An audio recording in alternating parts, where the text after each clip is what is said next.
My name is George Rickety. I'm currently the Managing Director for a company called Gear Select. I've been in the finance game now for about 30 years across a number of different financiers, and hence why I'm considered to be marginally a bit of an expert on this topic. Today is really about, I guess, giving some business owners a bit of insight. We're in a very unique situation from an economic standpoint. These interest rates going up, but at the same time, post-COVID, we're also seeing equipment prices going up as a result of supply chain issues. So a lot of businesses are kind of in this situation where they're trying to figure out, do I invest now? Do I buy or purchase now, given that there are a couple of headwinds that we haven't seen for a long time? It's a bit of a global phenomenon, and providing a little bit of advice, I think, will help businesses certainly navigate the current climate.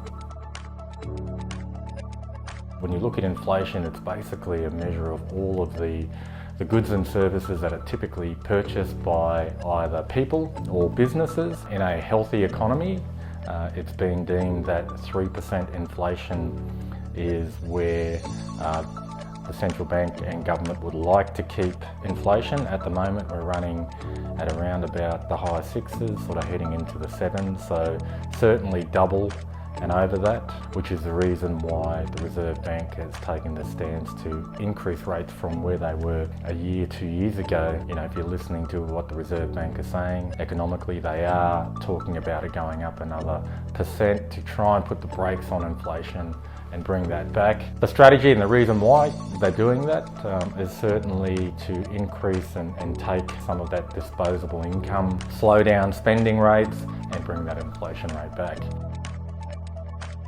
So there are certainly some ways to counter the current environment, whether it be from a cash flow perspective or from a risk perspective. I believe now's a really good time to take a balanced approach. The advantage of taking out a loan facility now, even though the rates might be higher, is that you will get to lock your interest rate in for the next 5 years. So with there being a little bit of uncertainty around where rates are going to go, all of the projections are saying that they're going to go up. Now's a good time to lock them in. I also think when you're looking at forklifts at the moment as an asset, they do have a long effective life. So typically, if they're well looked after and well maintained, they can last anywhere from 10 to 15 years. So in that instance, you know, if you're looking at taking out a loan, you could look at taking a slightly higher balloon. So if you would normally take a 20% balloon, you could take a 30% balloon, and that could keep your repayments down as well. You need to be agile.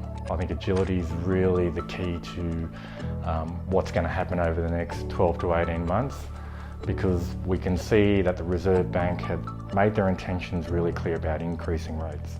What we've seen is supply chain has been really inconsistent with what's going on globally.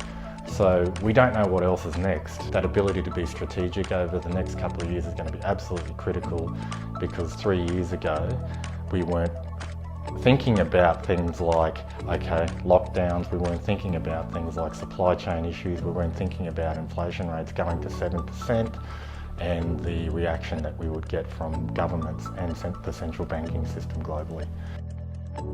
The second one would be looking at certainly what your asset base looks like at the moment. One of the positive things to come out of supply chain issues is that equipment values have gone up. So if you've got a lot of used equipment in your business or in your fleet, your balance sheet from a real term has actually gone up in value. What can you do with that? I think that's something that people should be investigating. Can you restructure some of that debt or some of those assets to be able to get that equity out? Can you restructure some of your debt at the moment and extend the terms on them? I've come from a finance background where we did a lot of restructuring with debt, and I don't know that enough businesses understand that they've got equity now, particularly if they've got a number of assets in their business, hard assets, equipment assets, where they could potentially look at ways to leverage off that, negotiate your rates.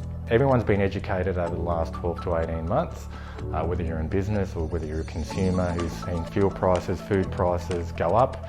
We're in that We're in that space where if you went back to your customers and said, hey look, I've got to increase my rates because of labour costs have gone up, it's going to be more accepting. If you're paying more within your business now, whether it's new equipment, higher interest rates, paying your labour force more because you've got to retain them or attract them, certainly if you keep your price point the same as what it was 2 years ago, it's costing you money.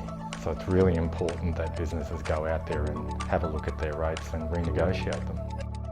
I think for me, I just want to say to businesses, good luck.